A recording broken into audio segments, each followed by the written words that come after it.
कभी सोचा है कि ये चेस्ट एक्सरे नॉर्मल आया है या तुम्हारा एबनॉर्मल? 90% लोगों को तो समझ ही नहीं आता। तो चलो मैं अगले 60 सेकंड में तुम्हें समझाता हूँ कि चेस्ट एक्सरे को कैसे समझे, बिल्कुल उस तरीके से जो डॉक्टर हॉस्पिटल्स में यूज करते हैं। पहले कलर कोडिंग को समझो।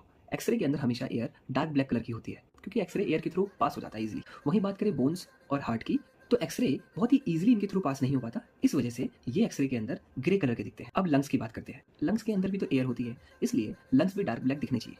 लेकिन अगर इस डार्क ब्लैक एरिया के अंदर कहीं पे व्हाइट पैच दिखता है, तो फिर ये गड़बड़ है। वहाँ एयर नहीं है, वहाँ कुछ और है। अगर व्हाइट पैच है और उसके साथ ब्लैक ब्लैक लाइंस भी है इनसाइड, और साथ ही पेशेंट को फीवर है, then it is a pneumonia case. वहीं अगर व्हाइट पैचेस बहुत डिफ्यूज है, कोई ब्लैक लाइंस भी नहीं है, then it may be TB.